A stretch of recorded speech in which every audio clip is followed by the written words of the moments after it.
Okay, here we have problem number 32, and it says find the nth term of the geometric sequence. Again, that keyword is important. It's a geometric sequence. That means it has a common ratio. Okay, so what do they give us? In this case, they give us a3 and a5. Alright, well, what do we know? This is the way I like to think of these problems. If I've got a first term here, second term, third term, let's call that one a3, fourth term, and then fifth term here, a5. I'll just call this one a1. Oh, might as well just fill it all in. There we go. So those are all the terms. Well, I know that the third term is 16 over 3, and the fifth term is 64 over 27. So the way I like to think of these kind of problems is that in order to get from the third term to the fifth term, I end up having to multiply by r twice. So in other words, that gives me an equation. What that is 16 over 3 multiplied by r twice, so r squared, equals 64 over 27. So we have a little formula here, and we can right away solve for r squared. Okay, let's see, r squared equals, let's see, 64 over 27 multiplied by 3 over 16. Okay, so r squared equals, let's see, cancel some fractions here. That's 1, that makes that 4. That's 1, that makes that 9. Okay, so 4 over 9. All right. And again, like a similar problem we did earlier, this means that r is equal to either the positive or the negative fraction 2/3.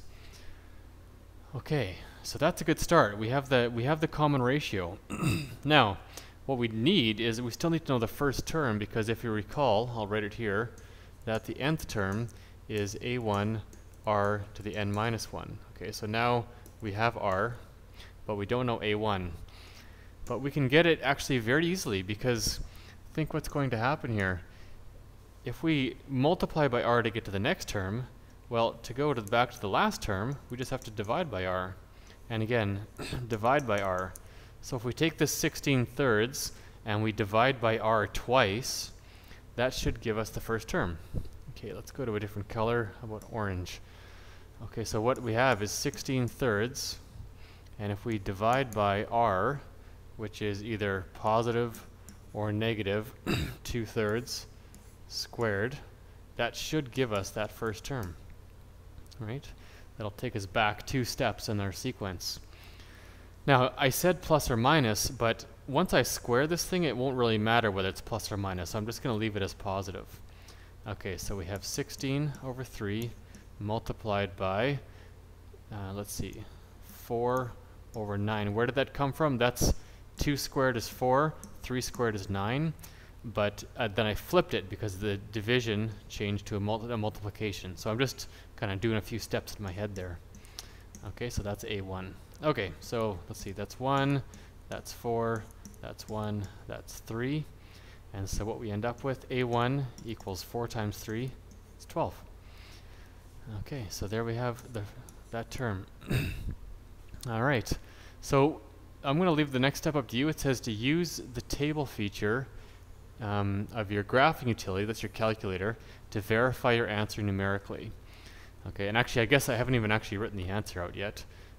Let's write it out in black.